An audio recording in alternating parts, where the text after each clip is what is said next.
everyone, it's Karen here from the Stitch Sessions, and today we are going to be working on a stitch tutorial. And look at how lovely and cushy this stitch is. This is called the aligned puff stitch, which the name should tell you exactly what's happening. So it's rows of puff stitches that sit nicely stacked one on top of the other. Now I do already have a tutorial on the regular puff stitch, and I'll leave a link for it down below. You'll definitely see a difference in how this one stays nice and aligned and the regular puff stitch kind of snuggles in and sometimes even slants a little bit. Both super, super pretty, but I actually really love how this one sits really defined and the edges stay nice and straight. And I'm already thinking about a couple of projects that I might use this for. So I'm really excited to show you guys how to create this look. It's a 2-row repeat. It's easier than you think it's going to be. And I think you can whip up a fun project in no time at all. So if you're brand new, you're definitely going to get comfortable working on puff stitches. It'll be a great way to practice. And I'll talk you through some of the little variations that sometimes I do on the puff stitch. And the other row is just single crochets and chain stitches. So if you know those, you will be a-okay. And as you can see, the work is the same on the back as it is on the front. And I just used this lovely little bespeckled yarn here to create the swatch. So without further ado, let's get to stitching up our aligned puff stitch. Okay, so the yarn I'm going to be using for this swatch today is the Caron Simply Me Mosaic yarn. It's kind of new to me and I've started working with it and I quite like it. The only thing is, just beware, it is a little on the splitty side. So if you kind of like what you see and you run out and grab it, just be aware that that might be a little bit of an issue, but it's nice and soft. And so that's what I'm going to be using for this tutorial. It's funny because they call this a bulky weight 5 yarn, and to me this definitely feels like a medium 4 weight. So and then when we get into the puff stitch portion of the stitch, the puff stitch portion of the stitch, I'll talk about some of the alternating ways I do the puff depending on the yarn that you're using. So something to kind of take note. So that's the yarn I have today. And just in case you're wondering, the color is called Night Sky, which is interesting because for me, this feels like it has a tinge of a green tone, but I guess it's meant to be more of a gray. So there you go. And the hook size I'm going to be using today is a 5.5 millimeter hook, which is also known as an I or a size 9. So whatever yarn you use, just try and match up the hook to that yarn. I don't always follow those rules, but this time around, yep, the hook size they recommend is either a 5.5 or a 6.5. So just a little something to keep in mind when working on your projects. And of course, anytime you're crocheting, make sure that you have a yarn needle to weave in your ends at the end. And of course, you'll need a handy pair of scissors to snip your yarn. So let's get started on this stitch. Okay, so you're going to begin by placing a slip knot on your hook. And this stitch is done in multiples of 2, and then you're going to add 1 at the end. So I just like to tell people to chain to the length that you desire and just make sure that you have an odd number. Okay, so for this swatch, I'm going to chain 21.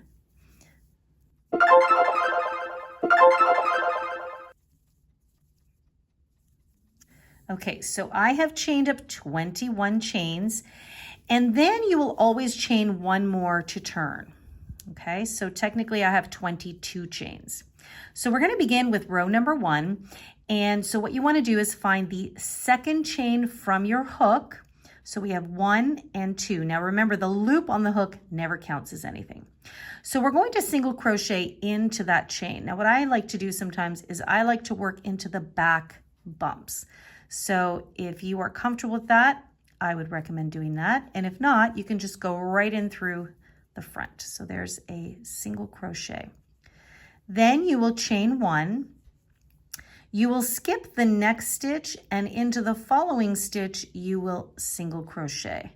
I hope you guys can see that. I know that the yarn color is a little bit darker.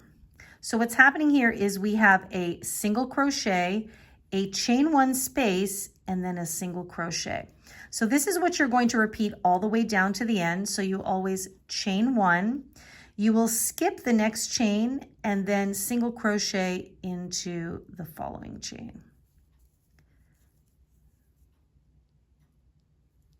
See what I mean? It's a little splitty. And then chain 1, skip the next one, and single crochet. So that's it. So you just single crochet, then you chain 1, you skip the next chain and single crochet. And you're going to do that all the way to the end of your chain. So I have my last chain, I'm going to skip a stitch, and that should bring me into my very last single crochet. Okay, so row 1 is complete, and from far you might think, well, that just looks like a row of single crochets. But if I just stretch it a wee bit, you can see my chain 1 spaces. Okay, so single crochets and chain 1s. So now we're going to go on to row number 2, which is where all the magic happens. So we're going to chain 2, and we're going to turn our work. And the chain 2 is just going to give us the height that we need to work our puff stitches. So then we will go into the chain space. So what we're going to do is create a puff stitch. Now to create a puff stitch, you would yarn over, insert your hook, whether it's the stitch or the space. In this case, it's the space. And then you're going to pull up a loop, and you want to pull it up to the same height of whatever the stitch is that you desire to work on. Now, some people will yarn over and pull up a loop 5 times. So basically the puff is created by repeating this. So you yarn over, insert again, and pull up a loop. So we've done this 2 times, and I try to hold on to the yarn here so that it doesn't squish down. So we're going to yarn over again. So this will be the 3rd time, and pull through. So at this point, 2, 4, 6, 7, I have 7 loops on my hook. So at this point, I'm going to yarn over. I'm going to pull through all of them, but the last one, it's a little splitty there, okay? And then I will pull through to secure the puff. So that right there is a puff stitch. Now, some people will insert and pull up 4 times, and some people will insert and pull up 5 times. So I think 5 times is the maximum I've seen. I would really say this will depend on the type of yarn that you have. So if you have like a fine weight number 2 yarn or even crochet thread, you would definitely need to go up at least 5 times, pull through 5 times, because the amount of strands is what creates that puffy look. Now, as you get up through bulkier yarn, I would recommend you pull through less times, because otherwise it's just going to look really, really bunched up. Now, this is considered a bulky weight number 5, but I'm treating it like a medium weight number 4. So I like to pull through 3 times, and I find that that gives me a nice amount of puff without being overbearing. So like I said, you might see other people do puff stitches that yarn over 4 times or 5 times. But in this particular stitch, I'm going to only do it 3 times. Okay, so then after the puff stitch, you would chain 1, and then you would just skip over to the next chain space. So you go right there and you do the next puff stitch. So in my case, I'm going to yarn over and pull through once, yarn over and pull through twice, yarn over and pull through 3 times, okay? Then I'm going to yarn over and pull through 6 of the 7 loops, okay? And then I will pull through the final 2, and for me, that just locks in that puff and it looks really, really nice. So after each puff stitch, I will chain 1, and then I move over to the next chain space, which is right here. So I do that again. Pull up once, pull up twice, pull up 3 times, pull through 6 of the 7 strands, and this can be very splitty, and then pull through the last 2. Okay, don't forget that chain 1, and then you go over to the next chain space. And that is what you do all the way to the end of your row.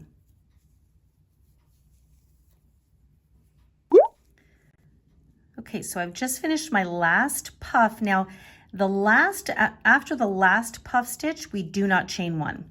So all we're gonna do is we are going to double crochet. So I'm gonna go into that single crochet and I'm going to double crochet. Now, some of you may be familiar with this stitch and you might say to me, well, Karen, you're supposed to half double crochet.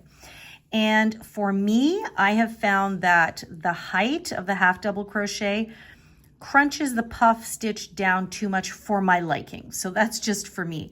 So just a little something, because my puff stitches sit a little taller, I prefer the double crochet stitch. So I just like to put that out there because, you know, I'm sure there are people who like to kind of do their stitches to the letter of the law.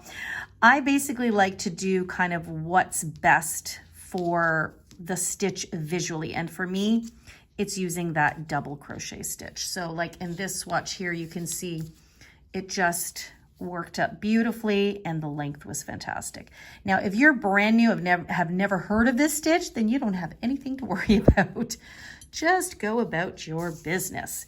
So that was the end of the second row, and I still have 21 stitches. And this is the repeat. So all we would do now is we would go back and repeat row number 1. So you would chain 1, turn your work, and into that very first stitch, you would single crochet, and then you will chain 1, and into the chain space, you will single crochet. So you can see there's a little bit of a theme here. We're working mostly into chain spaces. It makes it nice and easy. So you always chain 1, move into the chain space, and single crochet. Chain 1, move into the chain space, because remember, we're always skipping a stitch, which is the puff stitch in this case, and single crochet. Chain 1, skip a stitch, single crochet. And of course, you do that all the way to the end of your row. And this is actually what helps to stack the puff stitches nicely on top of each other. Okay, so the single crochet, or the setup row, I like to say, is really what aligns everything. So I'm in my last space now. Okay, so I'm going to chain 1. And so I'm skipping the puff stitch, but then I go to the top of that chain 2. Okay, so there it is right there, and single crochet. So make sure you don't miss that. Okay, there we go. So that is the end of row number 3, which is your repeat of row number 1. And then again, you'd repeat row number 2. So you chain 2. Some people chain 3 for a double crochet. I do, depending on the project. So for this one, I like the chain 2, so I'm going to turn, and then I will start into that very first chain space with the puff stitch. Okay, just like that. And then finish it and chain 1, and then we move into the next space. So I'm going to continue and do a couple of rows just so you can see what it looks like in this color and in this yarn weight. So just to show you in this swatch, it's a lighter color. You can see the puffs sitting beautifully stacked one on top of each other. Isn't that pretty?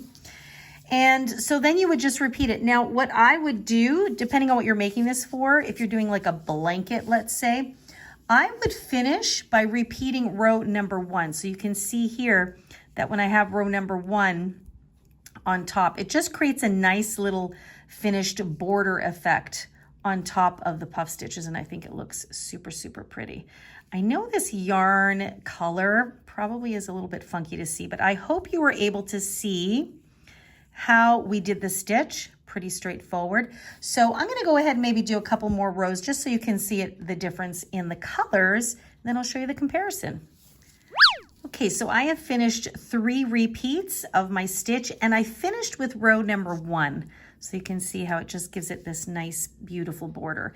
And it's funny because it has a little bit of this, I don't want to say lacy effect, but you can kind of see a little bit through it. Now this one, to me, looks a little bit more transparent. And I think, again, just because of how the puff stitches ended up working out.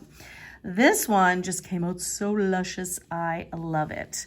Actually, I think for this yarn, I pulled through 4 times. So I yarned over and pulled through 4 times. So actually, this is a great example of kind of telling the, comparing the difference. So this one just is a little bit more airy, if you can see that, right? And this one has just slightly more cushion. I just love how this one came out with the color. So there you have it, the aligned puff stitch. Now, what would you create with this stitch? I'm thinking all kinds of cozy vibes. Definitely a cozy scarf. I might use a variation of this stitch. A hat, a winter hat would definitely be a great thing to use this stitch with. It's nice and cozy and cushy, which I'm sure would keep you nice and warm. Now, share with the rest of us what you are going to make with your aligned puff stitch. Maybe some of us are looking for some inspiration. So please do share it with us in the comment box down below. I know we're such a great community of sharing and interacting, and I'd like to continue that here. So make sure to do that. Also, if you have any deeper questions about this stitch, please do feel free to leave that for me in the comment box down below as well. And as always, I know some of you like to email me directly, so feel free to do that. You can email me at info@crochetcrafty.com. And as always, I always recommend that you attach a photo of your work so that I can get a closer look as to what's happening. And hopefully I can better assist you in your question. And come say hi to me. I'm on Instagram and Facebook at The Stitch Sessions, and make sure to tag me when you whip up this stitch, because of course I want to see the colorways you choose. Maybe you're going to do alternating colors. That would be an interesting thing to do as well. So make sure to tag me and come visit the website, crochetcrafty.com. There's lots of great resource tools there for you, like sizing charts and checklists and things like that. I think you'll find it really handy, as well as there's a bunch of free written patterns and a link to my Etsy shop. So that's it for me today. I hope you've enjoyed this week's stitch. And of course, next week we have more fun crochet projects coming up for you. So stay tuned for that. And if you're new here, by the way, and you enjoyed this tutorial, I invite you to press that subscribe button. Come hang out with me every Wednesday morning when I upload a brand new tutorial. And if you think that you have a friend that might find this tutorial handy, please do feel free to share this video. All right, guys, that's it for me today. I hope you have a wonderful day. Happy crocheting, take good care of yourselves, and I'll see you guys in next week's session. Bye-bye.